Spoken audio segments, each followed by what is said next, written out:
So we explained about the valves and the importance of the right mounting equipment to put all of these quality components together to create a really solid system. And I'll show you another load of stuff that's going in the van. We're gonna head out for this week, probably get 3 solid days in. Next week, we're gonna get 5 solid days in on site. The week after, we'll probably get a whole nother 4 or 5 days in there to do it. And this is a great example. I mean, you just look in the van right now and we are loaded.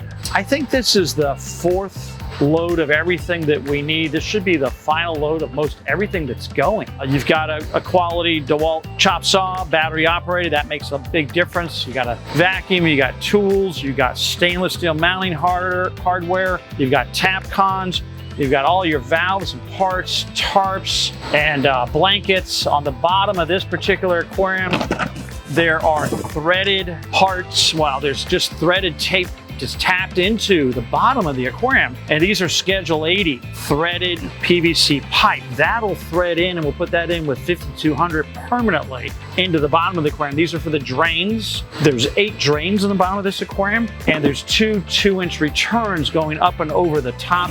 But he's even got a cooler in there for our water. So when we get to site, we'll have water and ice. These are clean and deburred and ready to rumble with us. Inside the rest of the truck, we have all of the really high quality DELTEC equipment. There's the 7i in here. There's the Twin Tech. I believe it's a 3000 that's going in here. There's a Aqua FX RODI unit with a boost pump and extra DI canisters. There's 2 8000 fleece filters going on there. There's even some flex pipe. I know Geo doesn't like it, but we're gonna need it under the aquarium. Some 2-inch flexible PVC there. There's also 2 really big water tanks. Those are 165s. So we'll have 2 of the 165s that we can mix and transfer salt water into the aquarium. So we'll be able to do a 330-gallon water change on demand. I'll literally have a valve that'll go from the sump, from one of the pumps to the sink, and you'll be able to drain the sump down with everything still running. You don't have to unplug any of the equipment. I built a specialized tray integrated into the sump, so all the equipment sits in 8 inches of operating water at all times. That includes the skimmer, the fleece filters, and the other equipment that's going in that space. So we're going to have a lot of really interesting dynamics with the integration of all of the equipment into the space. But he's even got an 8-foot table in here so that we can use that for the chop saw to cut and glue parts in there and really put it all together in a most intense fashion.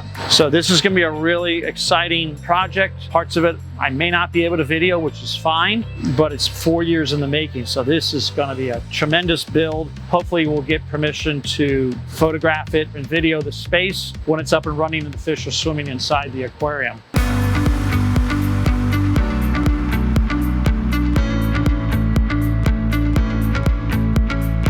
So this project is one that we delivered. We flew in with a crane about 2 years ago now. So this, again, has been under construction for a long time. The actual physical acrylic tank has been in place for almost 2 years. And now we're finally getting to go back and do the plumbing. But again, the bigger the house, the more complex the project, the longer it takes to get installed. And it was really an exciting delivery, that's for sure. Your heart always kind of flutters when the aquarium is flying overhead with a crane and going and being put down into place. So super exciting.